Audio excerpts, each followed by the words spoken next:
Hi there. We are on part 8 of my human optimization course. I finished a couple weeks ago and I wanted to really sit with everything that that course went through and really see what sticks and what I've really taken on um, because we covered so much and some things really clicked and connected with me, and it's almost like I was remembering them opposed to learning about them for the first time. So I really wanted to sit with everything and just kind of feel it and see what was coming of it and see how I'm actually putting this course into practical use in my life, because that's the point. That's the work that Jeremy does, is taking, what some people do, like up here, the cerebral things, the philosophical thing, in like making this path of enlightenment a practical one that has steps I can do in everyday life. So I wanted to take some time to see if I was actually doing these things in everyday life. And I came up with kind of my short list of ways that I have been entirely changed through this human optimization process. And I think one of the most, these are like, oh, they're all my favorite. They're all like really significant. But one of the really significant things is that I was given the tools and opportunity to look at my life and the ways that I am limiting myself. I do that through identities I've created, identities that I have accepted from others. Anytime I say, I can't do this, I can't do that, I am this way, I'm just not that way, those things don't happen. These are all these limitations that I'm setting for myself, and I've lived so small as a result of that. And I don't have to do that. I'm not stuck with my lot in life. I can create the experience that I want to have, and I can do that through intentionality. I can do that through mind stuff. I can do that through my thoughts. Like, I'm always in control of creating the experience I want within myself. It's a very powerful tool, and it's one I've already started to see have huge differences in my life, and letting go of those identities, really actively deciding who I am, not just things that have been put on me and that I've just accepted as like, well, that's how I've always been. No, most of these things were not who I always was. They were what I accepted or created for myself. So that's big. Um, One that maybe other people don't struggle with this, but I really did. Like, I had to know, even if it was bad. Like, I want to know the terrible thing just so I know. I couldn't handle uncertainty, and that's been one of the greatest gifts that this program has given me, is the ability to sit in uncertainty and be entirely okay with it, even be excited about it. Um, you know, when I don't know, that still means that every single thing is a possibility. That's really exciting. And also putting it in the context of that time of uncertainty is really time I get to like sit and hang out with my higher power and just have faith and be like, all right, you got this, and just really be in that space and share that space together, which for me is a really desired thing. It's a really lovely thing. But the more I moved away from my need to know, I started recognizing that in other people around me. They're like, I have to know. I can't handle uncertainty and all this stuff. And it's like, oh my gosh, what a powerful tool I've been given to be able to be okay not knowing. Really exciting. Um, I had a lot of anger and confusion around gender and the battle of the sexes and what it means to be masculine, what it means to be feminine, how those both manifest within me. And there are these things that we just like accept. Oh, that's a guy thing, that's a girl thing, whatever.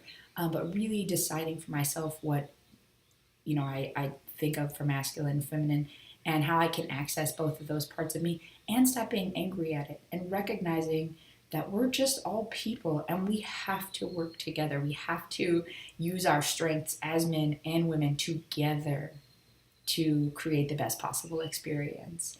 And I really have let go of that anger that I had. And I didn't even realize I had so much of it, but I really did. And I've been able to let that go and start really cherishing the masculine and feminine parts of myself. Just been really neat. Um, I think a really big one for me is another really big one, starting to recognize calls for love from myself and from other people as well, whether that's in the form of anger or neediness or sadness, all of these things, like just recognizing like, oh, that's a call for love. It's a call for connection. It's a call for something deeper. And I'm the only one that can meet my calls for love. We all have to do that ourselves. And once we can do that and really just understand, like, I have everything I need already. It's here already and it's accessible right now, that I can fulfill all of my own needs and provide that love for myself. Everything has been so calm since then. Like, it's nice to have, other people in my life, and there are things like affection and stuff that, I do require other people for. But for the most part, like, if I don't have that, I'm still fulfilled within myself. And I still have, all this love for myself. And I can recognize, when maybe someone's being rude to me or whatever, it's like, oh, they're not mean. They're not a bad person. That's a call for love. Like, they need something. And it's just like, it's opened a new chapter on compassion, which is really cool. I think looking at pain differently was big for me also, in that if it wasn't like a 10 on the scale of pain, I'm like, oh, it's not even worth looking at.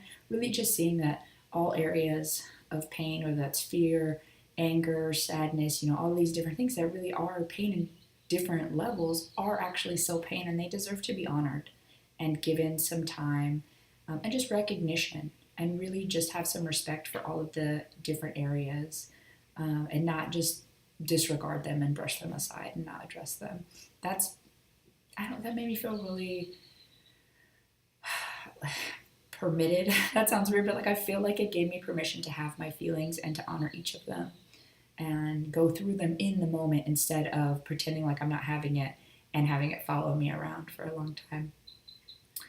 And yeah, the last thing that I've really found to have a day-to-day difference is what I've learned about creation and experience, and how I can intentionally create the experiences that I want, and replace, instead of I don't want this experience or to be experiencing this, and really get that to a place of here's what I do want to be experiencing, and I'm manifesting that. My life has changed in really big ways now that I'm intentionally creating experiences, instead of just thinking that everything happens to me, which isn't true at all. We're creating all of these things all of the time, and now I can do that intentionally and have more of the experiences I want, which means I get to have the life that I want, which is pretty phenomenal. So all in all, it's just been one of the most interesting, like fascinating, gentle processes I've ever gone through to get really big, significant changes within myself that I think have really helped me grow and become better as a person. So yeah, and just, letting go of those identities. So that's a tough one, but it's really important. So huge thanks to Jeremy Koester and the Human Optimization course program. It's been fantastic, and I'm so glad I've gotten to share it with you guys. Thanks everybody for your support and for the questions you sent in, and the kind words and everything around this part of my life and this process. It's been really helpful. Yeah, super big thanks, and lots of gratitude to you guys.